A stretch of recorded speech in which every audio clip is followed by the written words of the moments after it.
eu trago aqui essa concepção de rede, né, de agir em rede, né, pensando essa dimensão da corresponsabilidade como uma conjunção entre atores que vão compor para enfrentar a violência, né? Então, agenciar redes de atenção e garantia de direitos é pôr em análise elementos que não estão sendo conectados, né? E discutir, né, no movimento da escutação, o que não estava conectado, né? E aí você vai criar um novo deslocamento, com novos fluxos educativos, com outras corresponsabilidades, né? A qual, no primeiro momento, você vai ter uma fala que é muito repetida, né? Que são dos professores, por exemplo, né? De enunciarem, dizerem, não sei mais o que fazer, né? Já fiz de tudo, né? Já tentei de tudo. Então, o movimento de uma paralisia e de uma impotência na relação com a violência, a qual, claro, o vácuo ali coloca ele, né, nesse vazio, e que, com essa perspectiva, que você tem um outro agente, que seja da educação, seja da justiça, seja da assistência social, se aproxima dele e vai compondo uma rede de escutação e de composição para o enfrentamento do conflito, nós temos ali uma aposta, né, e uma construção de um novo fluxo de relação entre esses atores e a violência sendo, de fato, enfrentada e trabalhada e acolhida, né? A violência precisa ser acolhida por nós, né? E não... ela precisa, claro, da dimensão da responsabilização, mas é diferente dos processos de julgamento que individualizam e não, né, transformam aquele cotidiano violento, né? Então, se busca-se aí agenciar uma invenção em que o processo de diferenciação recorta os fluxos e efetua novas configurações nessa relação. Então, produzir redes é necessário o reconhecimento de uma incompletude institucional de todos os agentes nessa relação, educação, saúde, assistência, justiça, enfim, estou aqui citando alguns, e é reconhecer o papel de cada um, superar essa fragmentação e essa desarticulação, que é o nosso presente, e é duríssimo esse contexto que estamos, né? Bastante desarticulação e fragmentação, temos experiências muito potentes, né? Mas ao mesmo tempo temos situações, acabei de anunciar, por exemplo, uma cena de uma diretora na relação com seus adolescentes na escola, mas também encontramos, e é bastante comum, por exemplo, no acompanhamento do estágio do NAAPA, em que temos ali professoras, né, principalmente em relação com as crianças, né, porque quando a criança atua na violência, nós suportamos mais, né, do que quando é o adolescente que atua, né, porque somos tomados, né, pela nossa imagem de infância, daquele sujeito que ali depende de nós e que, enfim, foram os outros adultos que o agrediram e que ele é produto, né? Temos esse imaginário do produto de uma violência, como se o sujeito não tivesse uma singularidade nessa relação. Mas, enfim, encontramos professoras muito mobilizadas e muito disponíveis ao acolhimento da violência vivida pelos educandos e educandos dos quais ela é responsável, e ela trabalha, e ela deseja que ele aprenda, né? Então, muitas vezes a gente desqualifica bastante a educação pública, mas temos cenas muito, muito comoventes que nos mobilizam, né? E que os estudantes lá da PUC se surpreendem quando conhecem muitas professoras do nosso município de São Paulo, que estão lá, por exemplo, num território em que uma criança com 9 anos de idade atua na relação com a escola, atuando com atos violentos na relação com seus pares, e aí rapidamente ela se propõe a escutar e conhecer esse estudante, até porque isso ecoa em todos os lugares, né? Se conhece o território, ele é vivo, né? Se compartilha a vida. E ali temos, por exemplo, a história de um garoto que sofre violências cotidianas nas suas relações familiares e comunitárias, e inclusive com uma história dramática de uma perda de um pai que foi torturado e que isso foi registrado, a tortura, e que essa tortura ele assistiu de seu pai nunca foi encontrado, ele nunca pôde enterrar seu pai, enfim. Então, uma história, e essa professora muito disponível, pensando ali, e ela desesperada, né, sozinha, busca parceiros, porque também o que eu faço com ele, porque se eu não estou na escola, ele passa o ato e violenta a todos, e eu também fico muito sobrecarregada na relação de cuidado, desejando promover o desenvolvimento, né, desse sujeito, com os seus processos de ensino-aprendizagem. Então, as professoras também sofrem muito com essa fragmentação e desarticulação. E elas vão nos dizer claramente, elas vão dizer, vocês, né, porque muitas vezes os psicólogos são vistos como sempre da saúde, né? Então, vocês da saúde, é muito mais tranquila a relação do que nós que estamos aqui na educação, porque nós estamos aqui. Eles entram aqui. A violência, ela está aqui, né? Vocês da saúde têm vários enquadres, né? E ela tem razão, a gente tem vários muros que nos protegem, né? E a escola não, né? O direito à educação no Brasil é um direito bastante assegurado, não é? Opa, conquistamos isso. E as crianças estão lá com seus corpos expostos e sofrendo, e atuando, e violentando, e elas vão dizer, é nos nossos corpos e nas nossas vidas que isso é vivido, estamos sozinhos nessa cena, né? Então, acho que uma estratégia para a produção de rede é necessário que a gente tenha o reconhecimento e a legitimidade dos saberes dessa professora, por exemplo, da coordenadora pedagógica, também da psicóloga do CAPS, também da psicóloga assistente social vinculada ao CREAS, né? Enfim, também da figura do direito que vem assegurar ali em que cenas estão, né? Qual a situação é de alta violência, os direitos estão violados, né? Então, uma construção conjunta de conhecimentos nessa diferença, né? Então, fechando, convite aí, nosso convite, então, é a prática do cuidado, onde você desate o indivíduo, aluno, louco, criminoso, abandonado da identidade do sujeito fracassado, excluído, perigoso, né? Eles têm muitas outras potências, né? Então, trazendo aquela perspectiva do exposto do começo da minha fala, o sujeito tem singularidades na sua vivência da violência, né? Ele tem outras dimensões que não só essa da marca da produção da violência, né? Esse sujeito, ele tem, né? Enfim, a nossa riqueza, né, humana, né, nos permite não atuar somente dessa condição do sujeito que atua violentamente. Então, o convite à prática é analisar criticamente as produções naturalizantes de verdades, uma coragem de experimentar, né, e traçar um mapa, cartografar novos sujeitos, novos campos sociais. Então, trabalhar com a violência é permitir-se lançar numa deriva também, né, é se permitir-se lançar num trabalho de um mapeamento a qual você constrói parceiros para poder enfrentar essa situação e que você precisa ali exercitar e criar alianças nessa relação, que muitas vezes são frustradas, é cheio de vazios, é cheio de intervalos de abandonos né? Enfim, então um pouco buscando ali esse exercício aí de conexão de vetores, né, microéticos, de desegregação geral da alteridade nessa relação. Então, é uma aposta de um cuidado ampliado, de uma compreensão ampliada no processo de cuidado, né, tentando aí sínteses singulares, né, mencionando os limites de cada matriz disciplinar, né, nessa relação da pedagogia, da psicologia, do direito, do serviço social, enfim, cada um com seus saberes e potências. E aí, com isso, enfrentando os processos de desresponsabilização desses atores. E aí, vou finalizando dizendo aí que é a ênfase na ética do cuidado e da responsabilização para o enfrentamento da violência, né? E não de uma ética que vai se sustentar nas estratégias da defesa social, por exemplo, né? A qual temos ali todo o investimento de um controle, de uma contenção desses corpos que nos agridem, que nos violentam, e não problematizamos como é que esses corpos, né, produziram essa violência e conformaram esse presente insuportável, né?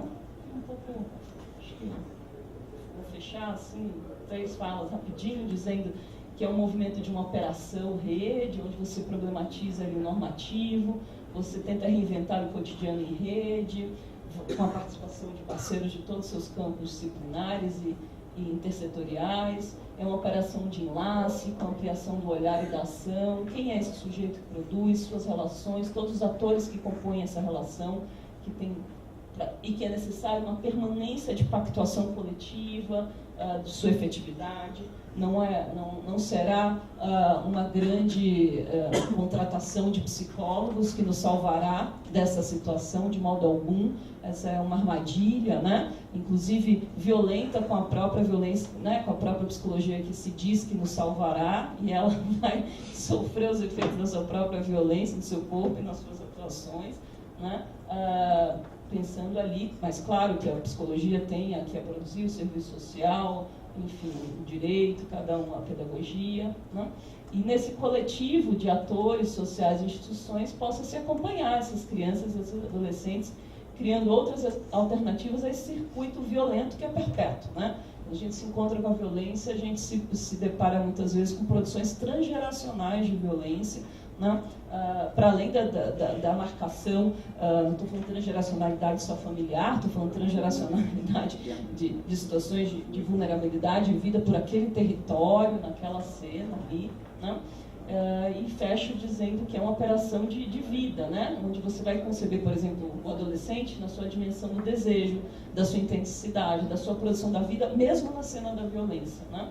E investir aí nesse fortalecimento dos adolescentes em suas comunidades, abrindo contato com outras instituições, com as suas famílias, né? com os seus sujeitos próximos que os constituem. Acho que é isso. Já falei um pouco falando na minha... Mas eu trago e referencio aí o NAAPA como uma experiência muito potente de política pública do nosso município de São Paulo, que mesmo com a fragmentação e desarticulação dos nossos contextos de redes, ele resiste, né, uma política que é do cotidiano e que se constrói com alianças, com parcerias, com tensões, conflitos vividos, muitos difíceis, mas que se comprometem, que se compromissam e que acolhem a violência e cuidam da violência, né? E cuidam dos professores, e cuidam das crianças e dos adolescentes, e cuidam das famílias, e cuidam deles mesmos, né? Então, acho que é uma política da educação construída numa interface disciplinar ali entre psicologia, psicopedagogia, pedagogia, marco ela como uma experiência muito a ser referenciada, conhecida, fortalecida, investida e expandida, né, em outras cenas além do município de São Paulo. Acho que é isso. Obrigada e a gente segue.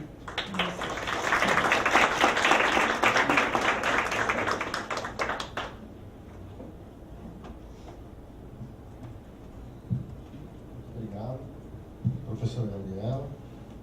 Vou chamar agora para fazer a sua exposição o Raimundo Fagner, que é do SEDECA Sapopemba.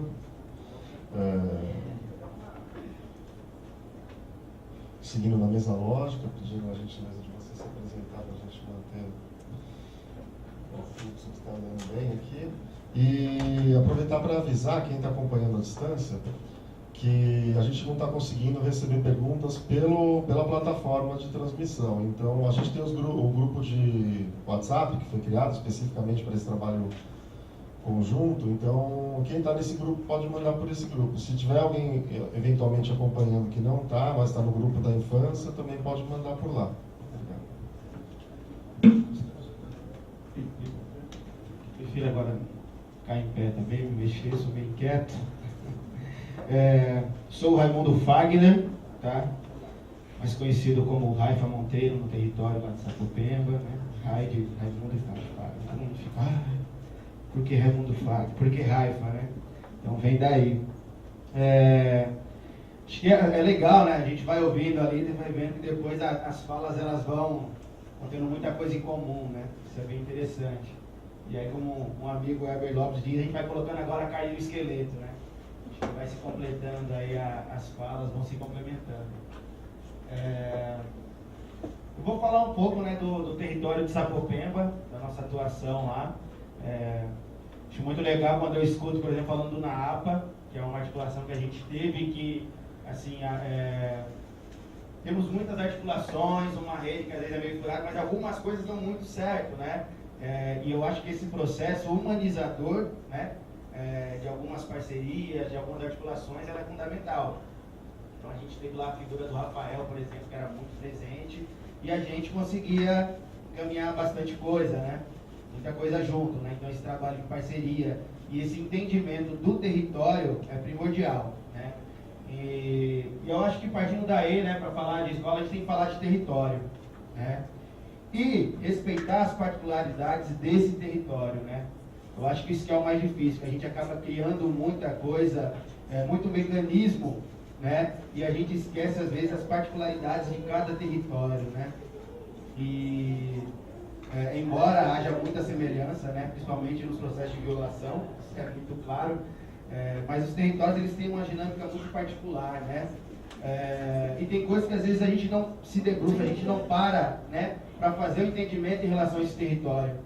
Por exemplo, a gente atua no território de Sapopemba, mais especificamente no Parque Santa Madalena, né? A gente nunca conseguiu, por conta do fluxo que a gente tem de trabalho, por exemplo, parar para entender qual é o fluxo migratório daquela região, né? Ou seja, essa questão cultural muitas vezes é deixada de lado, né? E isso vai atravancar muitas vezes processos que poderiam ser muito mais efetivos, tá? E até isso, né? Então é interessante também a gente romper algumas coisas, né? Eu acho que até os formatos, por exemplo, eu ia achar muito mais interessante se não tivesse essas coisas aqui, a gente tivesse uma roda. Então é isso, né? A gente acha que a educação, ela se restringe lá a educação formal, como dizem, né? Mas a gente precisa entender que a gente vai se educando e reeducando enquanto a gente estiver aí vivo, né? Depois eu não sei. Quero ter essa experiência ainda, se der como é depois. Ok. Vou ter pela informalidade que o Daniel falou. Mas acho que estaria muito mais informal se estivéssemos em roda e a gente eliminaria uma série de coisas que são construídas aí, né, no nosso imaginário, né? Então, por exemplo, a gente que está mais na atuação direta, lá quando a gente vem falar, já dá uma... Porque a gente vai se soltando depois, né? Até para se soltar, então eu trouxe aqui, só para começar, uma poesia, tá? Chamada Munguzá, que é do grupo chamado Cabroeira, que é da periferia de Recife, se eu não me engano, de Pernambuco. E ela é assim: a perseguição dos desejos é algo interminável, pois a única lei fixa no universo é o movimento.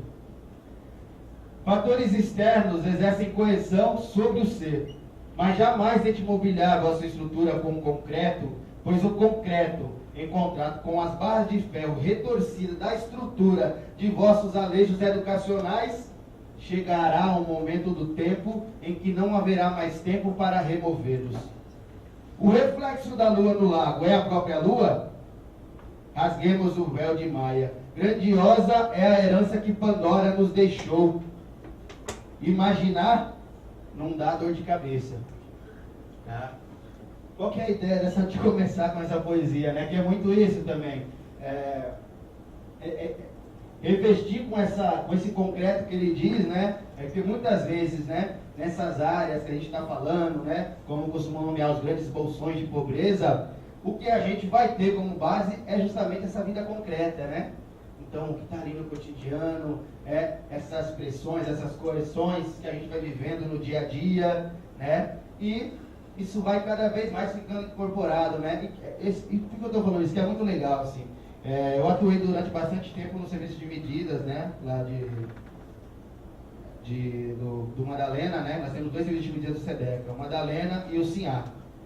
E no Madalena, então, sempre no primeiro contato com os meninos, né? Só eu tenho que a gente fala menino em alguns lugares, né? No contato com os adolescentes, eu perguntava, qual que é o seu sonho, né? Só que eu já brincava, pelo amor de Deus, não me fala que é uma moto, tio, não me fala isso. Pode falar que é astronauta, eu falei qualquer coisa, né? Mas dá uma pensada. E é isso que é uma coisa tão simples pra gente, tão cotidiana, né? Você perguntar de sonho, né? Você lembra lá de quando você era adolescente, você fala, tal coisa. Essa possibilidade de sonhar também é tirada, né? E aí você fala, porra, mas o que isso tem a ver com a educação? Então, se a gente for lá se aprofundar nos processos, né? A questão da abstração, né? A questão da memória afetiva, dentre outras coisas, então tudo isso, né, vai sendo limitado e a gente vai ficando ali preso só na nossa vida concreta, naquilo que é colocado pra gente enquanto modo de vida e maneira de viver naquele território. Então você tem que se limitar a isso, né? E a gente vai incorporando tudo isso, né? E isso vai sendo refletido em outros ambientes. Então, e a gente vai sempre, né, ao invés da gente procurar ali nas relações, né, Porque o grande problema são as relações, não é o indivíduo, não são as instituições, mas as relações que a gente vai construindo, né, entre cada espaço que a gente circula, né?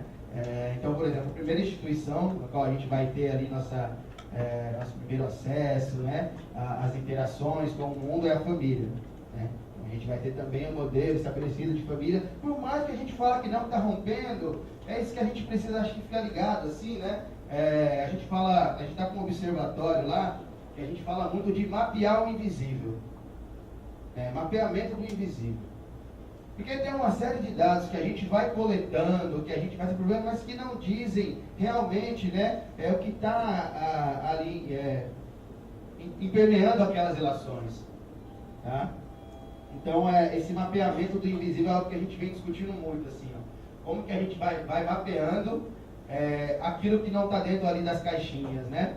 Porque até isso, quando a gente vai pensar, a gente sabe, tem toda a questão do método de pesquisa, como que às vezes ele não atende à especificidade daquele território, né? Do fluxo mesmo, como se dá, né, das relações ali, diante das coisas que são colocadas cotidianamente. E aí eu gosto muito do que vai trazer o Milton Santos, né, essa leitura de território, né? É algo dinâmico e unitário, onde se reúne a materialidade e a ação humana. O espaço seria um conjunto indissociável de sistemas de objetos naturais ou fabricados e de sistemas de ações, deliberadas ou não. A cada época, novos objetos e novas ações juntam-se às outras, modificando o todo, normal quanto substancialmente. O que ele está falando, em grosso modo? As coisas vão sendo criadas, vão sendo inventadas, e a gente precisa saber que também as relações vão sendo modificadas diante desses novos acontecimentos, diante dessas novas possibilidades. Por exemplo, a gente fala muito em relação ao uso das redes, né? A questão da internet, a gente precisa saber de que lugar que a gente está falando, de que juventude que a gente está falando, né? Como que é o acesso nesse território, por exemplo, Sapopema é muito diferente do acesso de outros territórios. O uso que se faz de determinada ferramenta tecnológica é muito diferente do uso que se faz em outros territórios, né? Até porque é colocado de maneira muito complexa, né? De que vocês não podem fazer uso disso ou uso daquilo, ou vão te colocando como você deve usar determinada ferramenta, né? Então vão te conduzindo aí e não te dão essa possibilidade, né, como traz o Rubem Alves, de espantar-se, né? Então, até uma provocação para a escola, essa questão do espantar-se é algo que tem que permear aí essa atuação direta com a juventude, com o adolescente, né? Esse dia teve uma experiência legal, essa coisa do espantar-se, né? Tem um adolescente que ele está compondo esse observatório, né, de violência, e ele foi indicado pelo serviço de medidas, né? E aí ele está cumprindo a medida também no espaço, e no outro dia ele está compondo o grupo de jovens que estão integrando aí esse coletivo, né? Que vão fazer esses mapeamentos, vão ter esse olhar único, né? Que é o olhar, né, dos jovens, de quem sofre aquelas violências, né? Então até a gente tem que tomar um cuidado, porque é muito difícil você mapear, você olhar se você está incluído dentro daquele processo, né, de violência. E aí ele chegou e falou, você conhece o Excel? Eu falei, a gente vai usar bastante, né, essa ferramenta. Aí ele, conheço, já vi, né, meu? Eu falei, legal, já viu, já é um começo, boa. Só que provavelmente falaram, você viu aquele monte de número, colocaram um monte de coisa para você que na verdade é mentira, tá?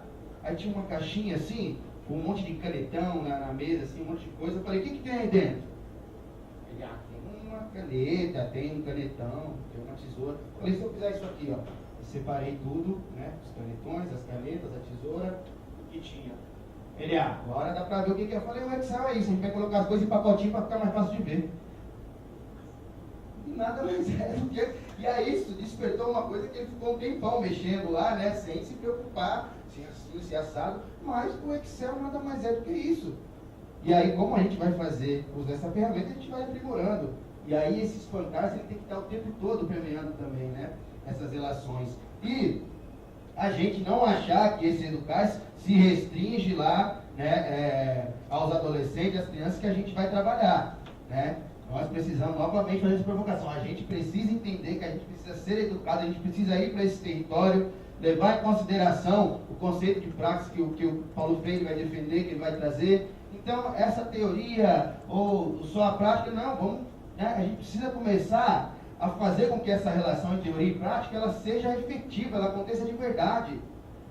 Porque senão a gente fica criando coisas que não tem sentido nenhum, tem sentido pra gente. Né? Só que como eu trago, por que eu falei todo esse bolão? Para falar que esse território é dinâmico. Ele é dinâmico. Então, o Milton Santos ele vai trazer muito essa ideia, ele usa muito essa palavra, dinâmica. Porque é isso, é muito louco, né? A gente tem um espaço cultural em Sapopemba, que é um espaço chamado Rua Nova. Né? Que era conhecido como Beco da Morte. Mas não é Rua Nova, é Rua Nova só porque fizeram outro... tinha um córrego, né? E aí eles pavimentaram, e aí por isso que é Rua Nova. Mas aí também simbolicamente depois, era Beco da Morte, Rua Nova, então isso vem carregado de sentidos também, que é muito importante, né? Mas enfim, e aí nesse espaço é muito doido, assim, às vezes eu fico, sei lá, 2 semanas sem descer, quando eu desço, tem famílias que eu nunca tinha visto, já tem um barraco novo, tem uma casa nova, tal família saiu. Então, esse dinamismo, né, tanto nos modos de relação, das coisas que vão surgindo, né, da incomunicabilidade que vai se estabelecendo também. E outra coisa, a gente não pode ter uma visão romântica, né, em relação ao território, né, porque eu acho que é 880, ou a gente tem uma visão muito concreta ou uma visão muito romântica, né, de que, a favela, as relações, não, as relações como estão lá, às vezes, por exemplo, a gente faz essa discussão às vezes na biblioteca, né, que a gente tem uma biblioteca comunitária, aí as crianças esses dias, eu vou contando muito esses casos, porque eu acho que não tem como você falar em território e não falar dessas vivências, porque território é vivência, né? E aí as crianças, ô Raifa, aqui é favela ou comunidade? Falei, vixe, vamos lá. Eu falei, o que vocês acham que é? Eu acho que é a comunidade. Não, é favela, tio. Aqui é favela, quer dizer, não, é comunidade, porque favela é muito feio. Eu falei, não, então a gente vai precisar agora discutir isso aqui. Rapaz, mas essa discussão que parece, né? Ele vai falar, não, é comunidade, porque alguém vai trazer verdade absoluta. Quando a gente começou a discutir, mas o que é favela? Vem de tal coisa, vamos pesquisar. Então isso traz uma outra leitura, até que surgiu outra palavra. Assim, aqui não é favela e nem... Mas aí na verdade falou, comunidade, as pessoas têm um objetivo em comum, né? A gente está atrelado realmente, né? Era assim, mas ainda é. Aí começou a divergir, não, é sim, porque minha mãe esse dia ajudou não sei quem. É nada, aqui a gente só briga. Então é isso, você fomentar essa reflexão é muito importante, por quê? Porque a gente não chega com as coisas determinadas, porque às vezes a gente olha para a favela, olha para a comunidade como se a gente tivesse um outro planeta, e realmente às vezes a gente está, né? Então a gente fala, é assim, é favela agora, por isso, não, quem tem que saber o que é quem está no lugar, né? A gente precisa ter esse cuidado, né? Tem uma frase do grupo chamado Mestre Ambrosio, que é uma música que fala assim, terra alheia pisa no chão devagar, né? Então, é isso, eu acho que a gente tem que chegar primeiro, conhecer, criar essas relações. Então a gente vai para os territórios, às vezes, a gente vai de uma maneira muito mais técnica e cria muito pouco relação, né? E se a gente não criar essas relações, a gente não vai entender o que é a relação se a gente não tiver. Se a gente estiver olhando de fora, é mentira. A gente vai criar um monte de coisa que não tem nada a ver com o que está vivenciando aquele lugar, com o que está vivenciando aqueles adolescentes, aquela escola, aquela comunidade ou favela. Agora eu fico com... depois dessa discussão, tá vendo? Isso que é louco, né? Depois dessa discussão com a molecada, eu falo, puta, e agora? Também não posso chegar... O que você acha, né? Que espaço é esse? E aí, é interessante quando a gente fala de território, porque eu gosto que ele vai falar justamente desse processo de interação, né? Então, como que a gente vai construindo aí, né? Toda a nossa visão de mundo, nossa subjetividade, diante desse contato, né, com o meio, né? Só que aí às vezes a gente, né, tira, né, tira a influência que esse meio tem nas relações, né? Por exemplo, quando a gente vai falar de Fortaleza, né, você sem ser quem vai como que é aquele parque lá que tem, sem ser quem vai pro Beach Park, tô falando quem vai lá para as periferias, por exemplo, perto do estádio ali tem uma periferia que é pesada assim, mas que eu falei, não, bora dar um rolê para conhecer, né? E aí é louco, né? Porque você vai falar, ai, Fortaleza é a segunda cidade mais violenta do Brasil. Só que quando as pessoas falam, parece que isso surgiu do nada. Simplesmente a pessoa falou, agora vai ser violento aqui. Né? Só que quando você está nesse lugar, você fala, pô, eu entendo de onde vem todo esse processo, de onde, né, emana toda essa violência. As pessoas estão colocadas numa situação ali de violência extrema todos os dias, todas as horas. Né? Então, quando você vai andando, entrando lá nos becos, e as pessoas falam, não pode andar aqui, as pessoas de lá. Quando você vai no mercado, e aí tem uma grade, e aí você tem que apertar o botão para ele liberar a grade para você entrar no mercado. Os mercadinhos lá de bairro são assim. Né? Não no Beach Park. Beach Park é diferente. mas não é nem essa relação. Eu fico brincando assim de, mas é da gente, né? Talvez abaixar a bola no sentido de falar,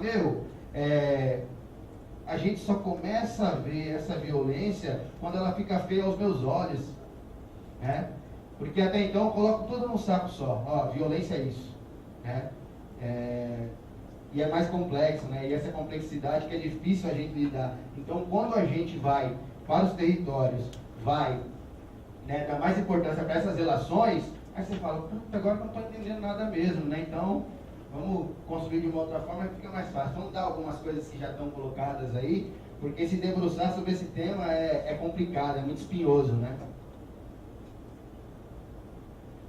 E aí, né, pegando essa premissa que o Vygotsky traz, que a gente vai, né, se constituir a partir dessas relações, né, como encontrar sentido naquilo que me oprime. Então a escola, ela vai trazer aí toda uma questão de manter esse status quo das desigualdades, né? Então ela vai fazer toda uma manutenção em relação a essas desigualdades. Então o que está colocado ali, né, é a manutenção dessas relações de poder, tá? E reforçando, eu acho muito interessante, legitimando e reforçando os privilégios sociais, né? Essa ideia de meritocracia, né, das classes opressoras. Então, a gente vai ter aí uma série de coisas que, se a gente pegar a educação, né, lá da década de 20, né? Então a gente vai, quando você começa a estudar essa história da educação, você vê que a gente nunca teve uma ruptura em como se pensa educação, né? Então você fala, mas tem uma escola nova, não sei o que, tá? Então a gente pensou numa questão de democratização do ensino, a gente pensou em ensino para todos, mas a gente não pensou em mudar a estrutura, né? Então quando você não pensa, né, em mudar a estrutura, você garante, na verdade, que se perpetue todo esse processo. Né? Então, se a gente for pegar lá o movimento eugenista aqui no Brasil, né? E o Renato Kell, né? É o principal representante aí de todo esse processo de coisificação, né, do povo negro e tal. A escola era um dos principais meios de manutenção e de divulgação dos ideais eugênicos. Quando houve essa ruptura? Quando a escola parou de ser eugenista? Ela nunca parou. Né? Então, eu acho que o grande erro, às vezes, né, dos nossos, né, das nossas atuações, é que os processos eles vão só se modificando. Nunca se há uma ruptura. Então a gente fala, a escola não pode ser o que ela é hoje, ela não pode ser a mesma escola da década de 20. Só que quando a gente fala isso, parece que a gente está pessoalizando. Não, mas não estou falando do professor, não estou falando. O professor é vítima de todo esse processo de como está pensada essa estrutura. Né? Então, isso que a gente tem que pensar, uma coisa, né, da psicologia, né, quando a gente começa a atender, que aí os professores falam, aí você chega neles, né, às vezes, toda aquilo que é projetado em você, não, você tem que pensar que não é para você, né? Eu acho que a gente tem que começar a construir essa lógica também, né? Em relação à estrutura física, vai recriar esses lugares frios também, né, e coercitivos, que reproduzem a precariedade dos ambientes. Então, o que eu estou falando tudo o que eu não gosto, né, aquilo que me oprime fora da escola, ele é reproduzido também dentro do ambiente escolar. Então, por exemplo, uma construção precária. Eu já vivo numa construção precária, né, E aí eu venho para cá, também dentro da precariedade, também dentro do lugar frio, do lugar úmido, de um lugar sem cor. Então, eu saio da minha casa, um outro lugar que eu passo metade do meu dia é a reprodução do que é a minha casa. Né? Então isso é muito violento. Isso é uma violência constante. Né? Só que essas coisas, como não deixam feio, elas não chegam ao judiciário, isso não é uma violência. Isso não é tido como violência ainda. E outra gente, as relações, pode ser palco de reproduções das relações vivenciadas em outras instituições. Que era aquilo que eu estava falando há pouco, essas relações de poder, né, na própria família. Então, se eu tenho uma relação extremamente punitiva de quem eu convivo ali, né, até porque é assim que se educa, né? Eu fui educado assim, então até hoje, né? Ó, que é muito louco, né? Por isso que eu estou falando que essa coisa das vivências, uma vez, a gente tem uma exaltação, não quanto tempo depois, porque eu sou... A gente tem essa exaltação, né? E uma glamorização do trabalho infantil, né? Agora mais do que nunca, né? Então, o trabalho dignifica o ser humano, né? O colocando na posição que o compete. Isso é um discurso, né, da década de 50, lá de um texto de teatro, por exemplo, mas é o que a gente ouve até hoje. Então, essa coisa de dignificar o ser humano. E aí, numa conversa com meu pai, né? Trabalhou na roça, né? Desde os 13 anos. Trabalhei na roça desde os 12 anos. Não sei o que, tal, também com toda essa... E aí, a gente trocando essa ideia tal, sobre, né, mercado de trabalho, né? Sobre a questão dos sindicatos. Aí ele, mas o negócio é que não pode trabalhar hoje. Eu falei, pode sim, pai. Pode, mas é que assim, o empregador, ele quer alguém para ele explorar. Se ele for trabalhar dentro do que está previsto lá, ele não quer um adolescente, ele não quer pegar um adolescente de 16 anos, ele não pode explorar. Por que é interessante para ele isso?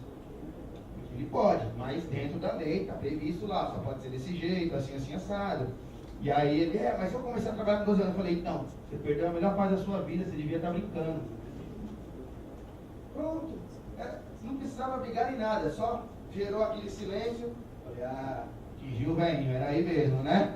Então ele não sabe. Então para ele sim, o trabalho significa porque ele não teve o outro lado, ele não soube que era brincadeira, né? Só que hoje ele vê os netos brincando, então fala, então foi isso que eu perdi, né, cara? Então foi isso que eu perdi. Então é isso, quando você está colocado dentro, né, de uma lógica de violência, você vai achar normal essas violências, né? Você vai achar que isso faz parte da vida humana, do desenvolvimento humano. Então, como que eu lido com esse processo de dizer que não, tudo é normal? Porque é muito louco quando vocês trouxeram essa coisa da violência policial, isso é uma coisa que mexe muito, porque em Sapopemba a gente tem isso muito próximo, né? Tanto em relação aos meninos, quanto quem trabalha com direitos humanos. Então, hoje, já teve vez de educador de SEDECA separado assim, olhou, pediu documento, SEDECA, né? Anda direitinho, viu? Policial, né? Um agente do Estado. Mas, enfim, e aí, falando dessa coisa de naturalizar a violência, né? Às vezes, quando os meninos vinham para o primeiro atendimento, nas medidas, aí falavam, mas como que foi o processo, né? Você sofreu algum tipo de violência? Não, tá suave, tá ligado? Só deu uns tapas na gente, tal, deixou dentro lá da viatura, e depois colocou nós no corral, mas fora isso não teve.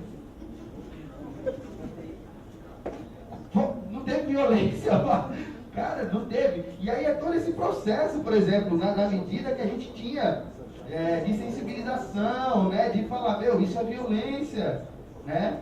E não é que ele não sabe, que às vezes também a gente não pode cair nessa percha, né, de que, porque para ele é normal, então ele... Não, é porque ele precisa criar ali as defesas dele.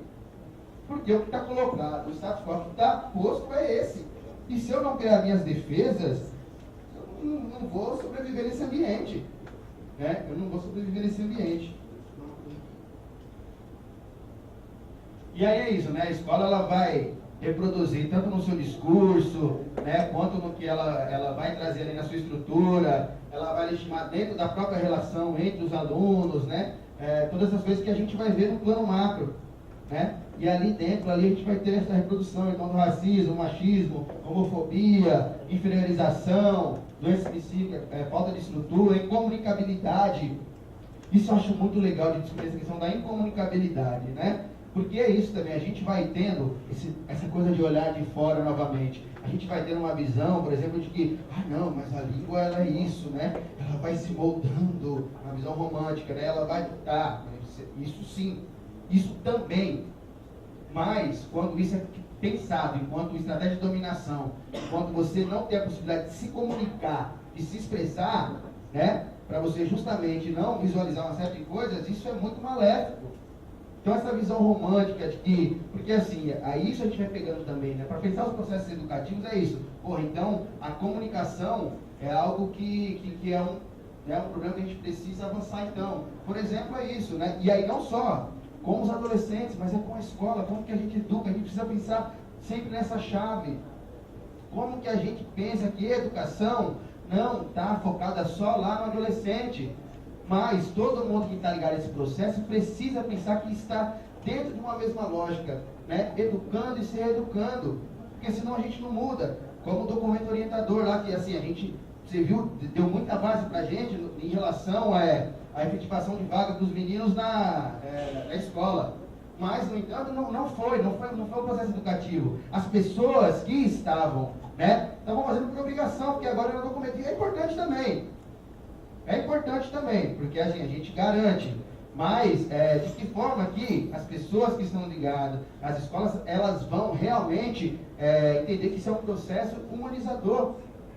Porque não precisa, por exemplo, o SEDECA ir lá e eles falar, sim, tudo bem, não. Quando a família for, tem que ser o mesmo tratamento. Sem documento, sem nada, tem que ser o mesmo tratamento. Né? Porque a gente tem casos de meninos, por exemplo, que foram, né?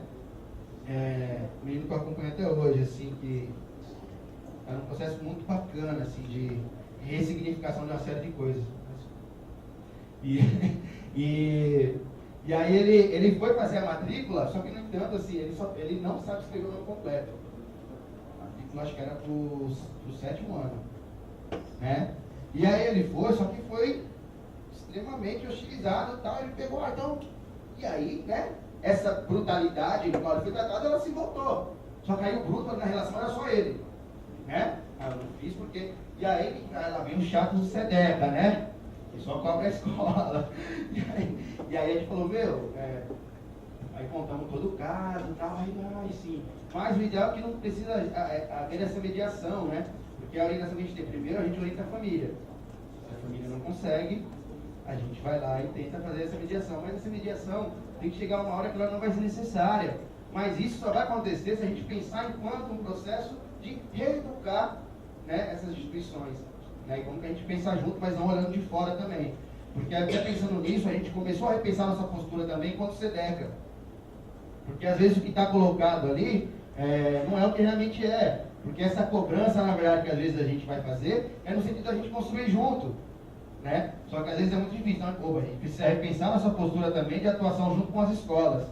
Então, desde o final do ano, a gente está conseguindo acessar muitas escolas e ter um diálogo muito próximo. Né? E até falando isso, de que para além da rede, eu não preciso mandar e-mail, não sei o quê, eu preciso de um contato com vocês, de que eu possa ligar. E depois a gente pensa nisso em burocrática, porque, como eu disse, o território, ele, como diz os meninos, ele é a milhão. Ele é muito dinâmico, e às vezes a gente não tem tempo para você pegar, marcar, não, é agora, está acontecendo isso, a gente precisa trocar ideia sobre esse caso. Opa, beleza. Tem que ter esse processo, tem que ter essa rapidez, porque senão a gente perde muita coisa.